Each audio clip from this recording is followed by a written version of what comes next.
Yo tout le monde, bienvenue sur la chaîne de le Wemax. On se retrouve pour les épisodes 1115 1116 de One Piece. Petite analyse, on donne nos avis également. Et n'hésitez pas à nous donner les vôtres également en commentaire. Ça nous fait plaisir de voir des avis variés, différents, et de voir aussi tous les points de vue, puisque nous on est lecteurs du manga sur One Piece, c'est pas le cas sur tous les animés qu'on review. Du coup on a une vision déjà... comment dire Travaillé, abouti, comparatif.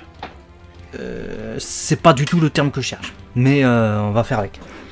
Voilà. On n'aura pas de vocabulaire dans cette vidéo, pas plus que la dernière fois. Écoutez, il y a des jours. Ouais, bon, on fait avec ce qu'on a. Voilà, on fait avec ce qu'on a. D'ailleurs, faites avec l'abonnement. Voilà, les amis, si vous aimez One Piece, il y a pas mal de choses en ce moment. Léo vous l'a dit, on fait du coup, puisqu'on est à jour sur le manga, les lives sur les chapitres, pas mal de petits lives aussi ici et là, et du contenu avec ces vidéos review, et puis il y en aura d'autres avec la série Netflix notamment qui doit reprendre, des petits messages d'Oda, tout ça. Donc voilà, vous abonnez, comme ça vous êtes sûr de ne pas manquer votre contenu préféré sur One Piece, et on débute les reviews la review des deux épisodes, avec un 1115 qui a mis l'accent du coup sur la seconde partie du flashback qu'on avait eu sur le recrutement de Kuzan dans l'équipage de Barbe Noire, suivi du coup très adroitement par la réal du combat contre Garp. Grosse animation, grosse réal sur cet épisode.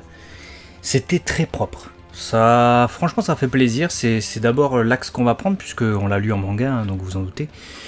Que Kuzan rejoigne l'équipage de Barbe Noire, on n'a pas davantage d'explications dans l'animé, même si je trouve que ça nous remet un peu les informations qu'on avait peut-être occultées ou oubliées en avant, avec cet objectif commun. C'est l'objectif commun qui les réunit, hein, avec Barbe Noire qui dit ouais, Zéha, non, c'est pas mes amis, c'est juste qu'on a un objectif commun. Donc t'as Kuzan, il fait oh là là là, dans ce cas on a peut-être un objectif commun. Et là tu te dis peut-être que leur objectif commun, bah, c'est aussi de faire tomber les marines et le gouvernement, donc peut-être que Kuzan peut participer à ça. Et peut-être qu'il peut participer à vaincre Akainu, qu'il l'a vaincu lui. Donc ça peut être aussi ça son objectif, qui sait. En tout cas s'il est véritablement du côté de Barbe Noire, ce qu'on ne sait pas, hein, parce que il y a toujours ce petit doute en mode l'a-t-il vraiment rejoint, ou alors est-ce que c'est plus pour utiliser son équipage, tu vois. C'est une bonne question, ça. Vraiment, et on vous le dit, hein, à l'heure actuelle, même en tant que lecteur du manga, on n'a pas la réponse. Donc, n'hésitez pas à donner votre avis, parce que c'est un sujet qui pose beaucoup de théories, beaucoup de réflexions, et je pense que chacun y va de son argument, de sa vision du personnage. Allez-y, vous avez l'espace commentaire qui est prévu pour ça. De toute façon, il n'y aura pas de spoil, c'est que de la théorie.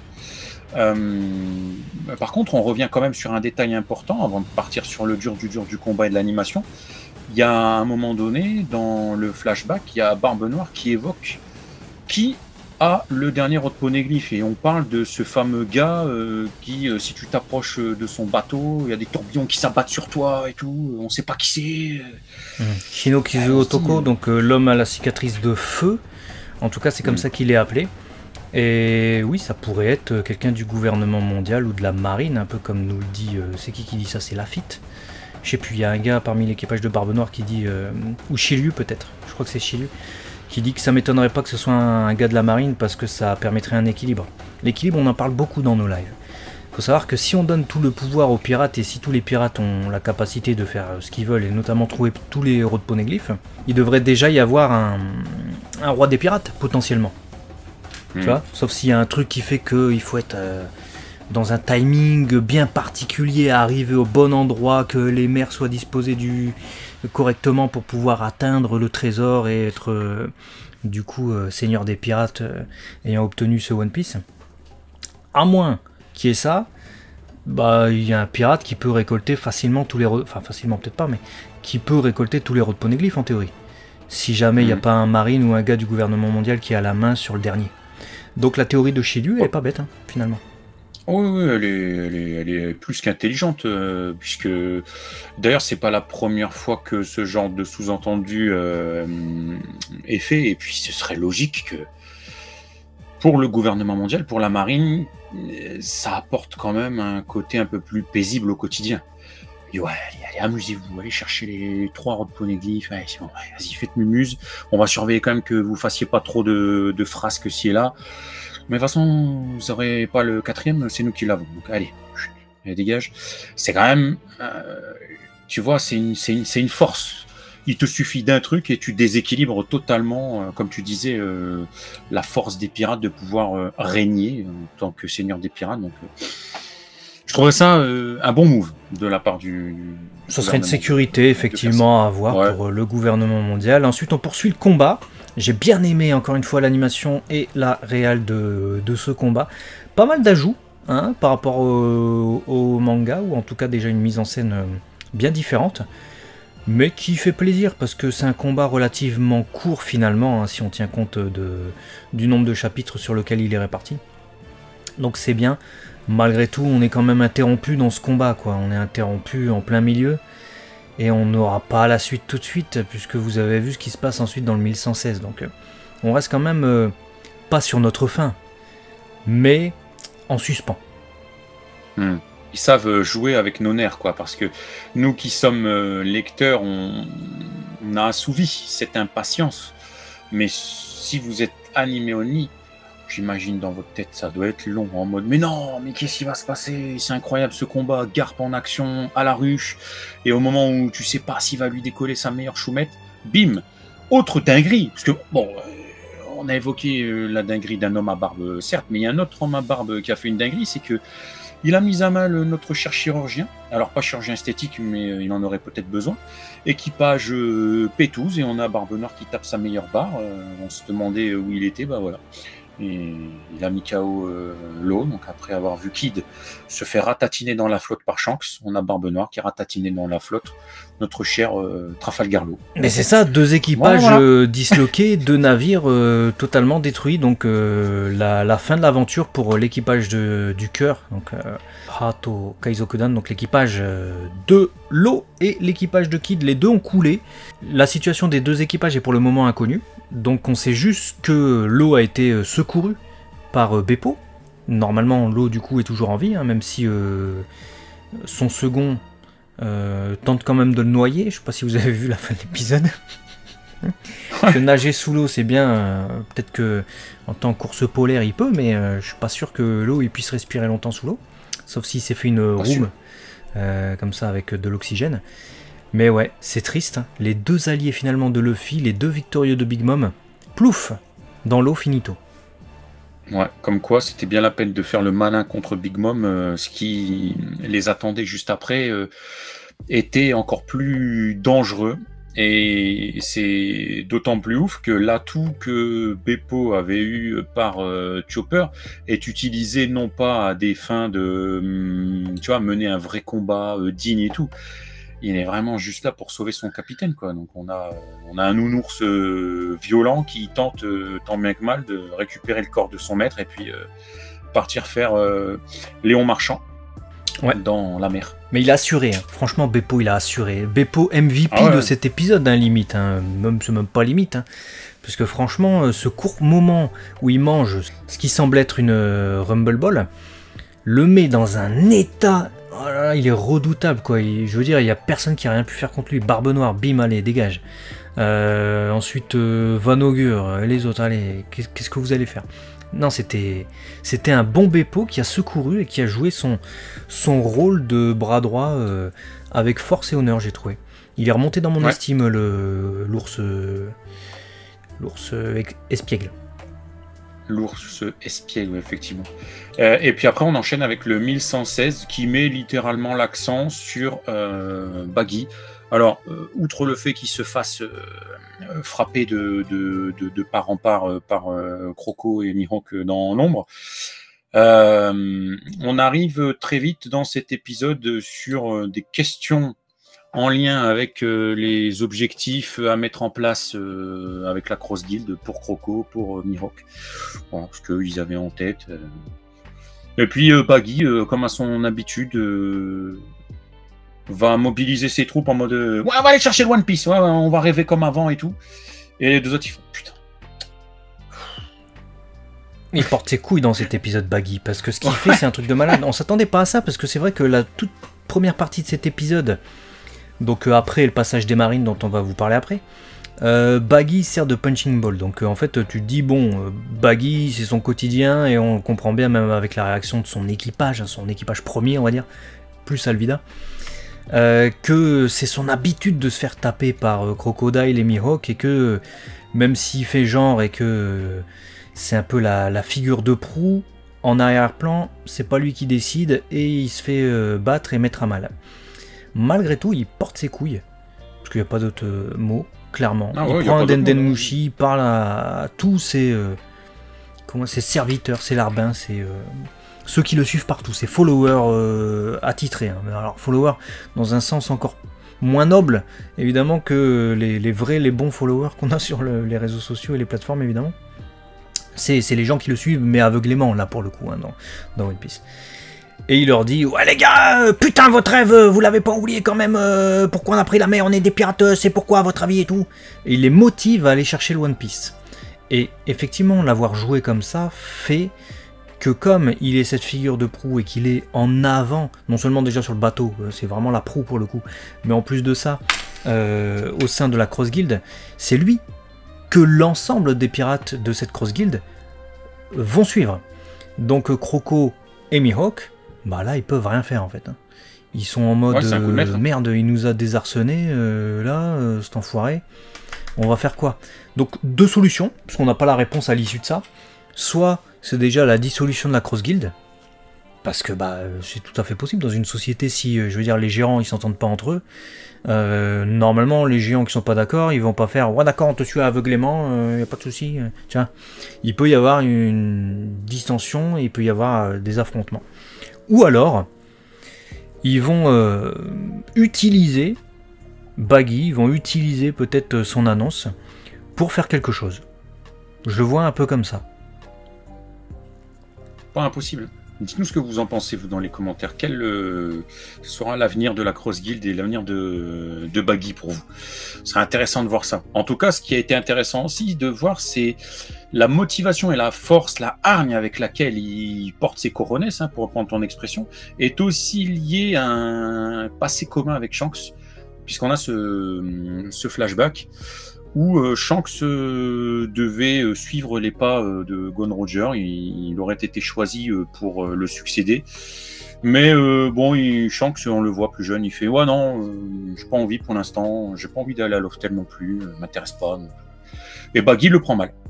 Il fait « Ouais, du coup, t'es qu'un mytho, ok, c'est bon, je te parle plus, t'es plus mon copain, prochaine fois qu'on se voit, on se met sur la gueule, t'inquiète. » Ouais, il nous parle aussi de sa carte qui lui a été volée, qu'il veut récupérer. Ça, c'est intéressant parce que ça fait longtemps qu'il nous dit qu'il veut le trésor du Capitaine Jones. Donc, est-ce que c'est pas lié à cette affaire-là? Si vous le savez, dites-le nous. Et puis, pour le coup de Shanks, bah, c'est étonnant puisque Shanks, qui récemment a dit qu'il voulait aller prendre le One Piece alors que pendant, je sais pas, 20 ans, il a rien fait, le gars. Là, on comprend que plus jeune, il avait ses raisons de refuser. Il les a gardés pour lui, mais il a dit non, non, ça m'intéresse pas là pour le coup. Il a changé d'avis récemment. Est-ce dû à Luffy? Est-ce dû à cette prophétie, hein, parce qu'il y a des prophéties à Wano, il y a des prophéties sur l'île des hommes poissons. Est-ce dû à cet élu qui serait apparu? Est-ce dû à une sensation de Shanks ou à des infos qu'il a? Je sais pas, mais il a changé de cap. Il a changé de cap et Baggy décide du coup d'être son concurrent direct.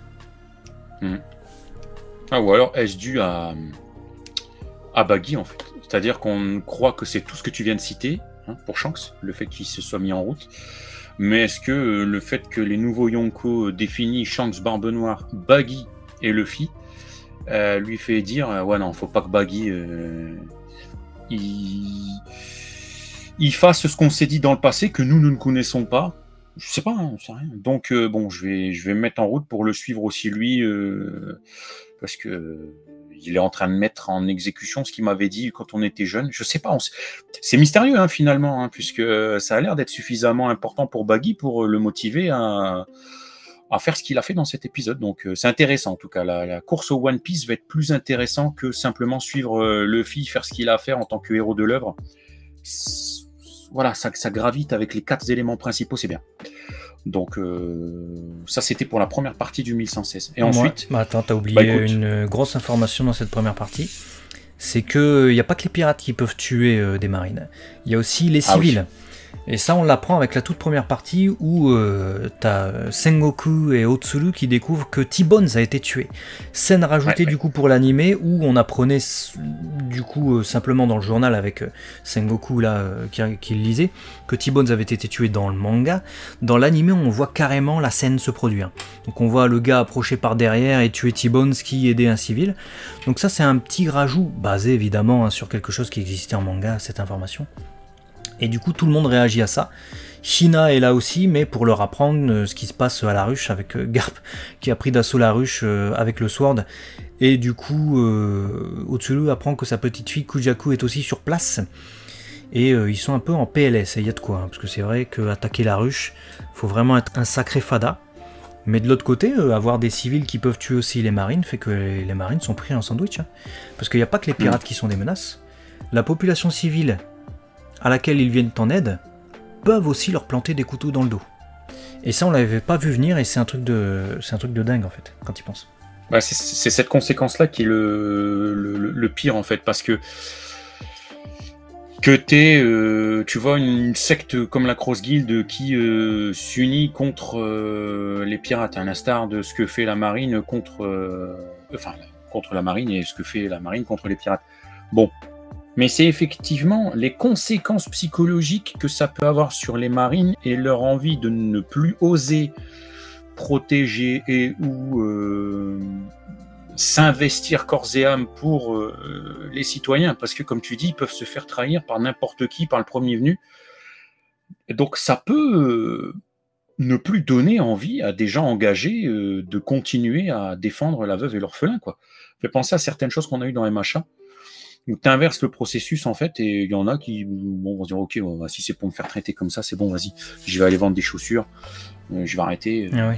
Et donc ça affaiblit la marine en fait. Donc c'est ça le scénario, ils ont vendu des chaussures, je ne me souviens plus. Ouais. Donc ouais, non, c'est important. C'est capital pour les actions de la marine, de la Cross Guild et des pirates. Deuxième partie, c'est le retour de Sabo du coup, hein, de Lulusia, où on apprend qu'il n'était pas à Lulusia. Donc ça, c'est déjà une information importante parce que dans ce qu'on avait vu dans l'animé, il semblait vraiment être sur place. Quand il s'est fait pulvériser par l'espèce d'arme gigantesque qui a rasé l'île. Ça a même laissé un trou gigantesque dans l'île, rappelez-vous. Là, il descend d'un bateau avec la population de Lulusia qu'on avait déjà vu par le passé, qui était, rappelez-vous, en révolte avec Bello Betty. Donc c'est pour ça que quand ils retrouvent Bello Betty et qu'elle leur dit « Ah, vous voulez rejoindre les révolutionnaires ok. » Et ils sont tous « Oui. » Ils se connaissent déjà, rappelez-vous. Moda, c'est la fermière que vous voyez avec son truc de vache sur la tête.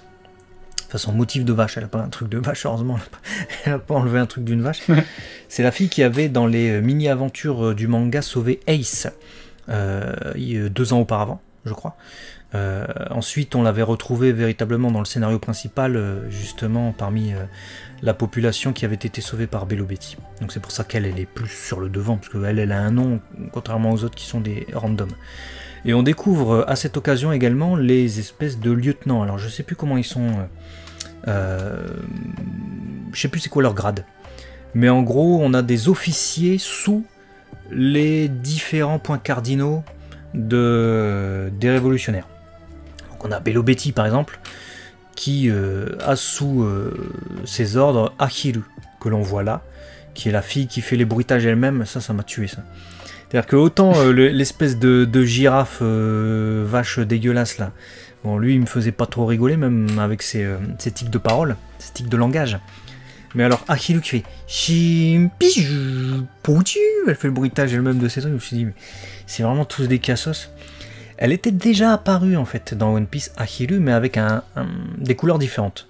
Donc son CT a été retravaillé et elle a été changée pour sa première apparition officielle en train de parler ici.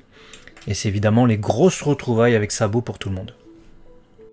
Ouais, avec d'un côté du coup Koala qui lui met ses meilleures patates. Coup de pied. Parce que forcément elle s'est inquiétée. Elle met des coups de pied, il esquive tout. Hein. Bon, ils étaient faciles à esquiver les coups de pied. Ouais, j'avoue, elle avait pas forcément non plus envie de lui faire mal, mais voilà. Et on découvre nous, de notre côté, la nouvelle voix de Sabo. parce que, bon, je vais pas revenir sur le détail de ce qui s'est passé, mais il y a eu une affaire avec Toru Furuya qui était le Seiyu, hein, donc la voix de Sabo. Conséquences dramatiques pour lui, mais en même temps, bon, peu importe, je suis pas là pour juger, mais voilà, bref, changement de cast, et on avait sa nouvelle voix. Ouais. Qu'est-ce que t'en as pensé? Miyu Hirino, bah, j'ai vu pas mal de commentaires être plutôt satisfaits, on va dire, sur Twitter, commentaires de fans japonais, hein, j'ai pas vu de réaction de fans occidentaux. Mais oui, au Japon, c'était en mode j'étais vraiment inquiet à la place de Furuya-san, compliqué de remplacer, etc. Bon, c'est eu légendaire hein, quand même. Donc tu t'en penses ce que tu veux, sa voix elle reste inscrite dans les mémoires. Ils ont plutôt été satisfaits. Moi je t'avoue que si vraiment Sabo c'était un nouveau personnage et qu'il avait cette voix-là, je serais convaincu. Miyu Hirino, il a fait un bon travail dessus. Maintenant, il essaie pas d'imiter Furuya. Et il prend pas le même timbre de voix non plus, ça c'est le truc qui m'a un peu légèrement gêné. Pas qu'il tente pas de l'imiter, mais qu'il n'ait pas ce même... Furuya il prend une voix plus basse, plus grave pour faire Sabo. Ce qui peut être, comment dire, un peu paradoxal, vu qu'il est plus vieux, donc il aurait tendance à avoir une voix de basse plus grave, mais il a toujours une voix assez jeune, tu vois. Et il le prend vraiment sur un timbre plus bas, tu vois. Ce que ne fait pas Miyu Hirino, pas pareil en tout cas. Du coup il a une voix moins grave qu'avant. Donc bon, je sais pas, moi j'ai trouvé son jeu d'acteur ok. Maintenant pour ce qui est du timbre de voix, va vraiment falloir que je m'habitue. Parce qu'on avait en fait, au Japon, je pense qu'ils l'ont fait exprès, mais le casting du trio de frères, c'est des voix légendaires du doublage japonais. Toru Furuya, qui faisait du coup Sabo. Vous avez les images. Toshio Furukawa, qui fait Ace, qui est la voix de Piccolo dans Dragon Ball et de bien d'autres rôles. Et Mayumi Tanaka, qui fait Luffy, c'est un trio légendaire. Là, on a cassé ce trio légendaire. Donc, il y a ce côté, bon, faut faire avec, mais du coup, c'est plus trop logique, tu vois. Je l'avais pas vu comme ça. Je t'avoue que le trio comme ça des frères, j'avais pas cette notion-là en tête. Maintenant que tu me le dis, effectivement, ça casse quelque chose. Après, moi je trouve que je trouve que c'est le jour et la nuit. J'ai bien aimé. Je veux pas dire que j'ai été testé parce que je trouve que son jeu colle au personnage et comme tu l'as dit, si c'était un nouveau personnage, en fait, j'aurais plus qu'adhéré parce que je trouve qu'il lui donne une voix, une timbre de voix qui colle à son physique. Je n'ai pas été dérangé par une voix trop basse, trop haute. Je l'ai vu, je suis c'est juste en fait. Enfin, ça colle très bien. Maintenant, il arrive après, il arrive au 1116e épisode avec un passif. Inscrit par Toru Furuya, donc qu'on aime ou qu'on n'aime pas, il va falloir sauter de la tête cette voix. Donc bon. Ce qui va être compliqué. Ce qui va être extrêmement compliqué. J'attends de le voir en action, j'attends de le voir aussi dans des moments moins posés, comme là où il a juste à dire. Bah, tu vas pas tarder, hein. Puisque c'est la suite. Voilà. Là, justement, ils viennent de se poser autour d'une table. Il a convoqué Dragon et tout ça. Enfin, c'est pas lui qui a convoqué, c'est plutôt. Il a demandé une audience à Dragon, vu que c'est le second, vous savez, Sabo. Et on va avoir les révélations. Ça va survenir, ça y est. Et là, attendez-vous à quelque chose, ma. Si vous êtes animé only, vous n'êtes pas prêts. Et nous, on a une grosse attente là-dessus. Véritablement sur les moments qui vont arriver là. Les révélations de Sabo. Que s'est-il passé à Lulusia? Qu'a-t-il vu? Que s'est-il passé à la rêverie? Oh là là. J'attends. Mais ça sera pas tout de suite, parce que je sais pas si t'as vu le teaser, ils nous ont guise. On a... Je sais pas si ça sera une moitié d'épisode ou une grosse partie de l'épisode ou tout l'épisode prochain, mais dans le teaser, déjà c'est Bartholoméo et Cavendish qui font l'annonce, c'est pas Luffy. On a un récap sur les révolutionnaires. Ouais, leur lien avec Luffy, les Mugiwara. Bon, alors moi je suis content, on revoit Koala, mais le reste, je m'en fous, tu vois, je le sais déjà. Mais après, je comprends l'utilité. Je comprends l'utilité, évidemment, pour ceux qui prennent voilà, ils ont pris au 1000, je sais pas combien, tu vois. Et ils ont pas tout le passé, peut-être qu'ils ont pas vu, je sais pas, Dressrosa en animé, les révolutionnaires encore avant, je sais pas, tu vois. Ouais, si c'est qu'un épisode ou 2/3 d'un épisode qui revient un petit peu sur les événements importants des Révos et leurs conséquences, pourquoi pas? Écoute, il y a eu des flashbacks que je trouve beaucoup moins intéressants, à savoir des flashbacks sur Wano Kuni, alors qu'on vient de le quitter. Je trouvais ça totalement useless et chiant au possible. Là, bon, c'est vrai que les Révos, c'est pas les événements qui sont le plus concentrés, récents et tout, donc pourquoi pas rappeler un peu qui fait quoi, comment, en l'espace d'une moitié ou 2 tiers d'un épisode pour avoir la mémoire rafraîchie, si c'est bien fait. Bon. Oui, permettra de resituer l'arrivée de Dragon, tu vois que, je sais pas, il y en a qui ont peut-être oublié Lockdown, tu vois.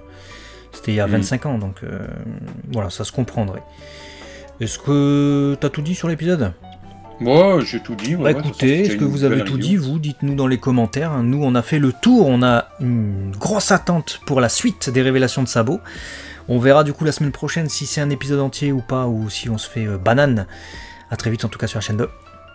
Léo et Max, des bisous. Ciao.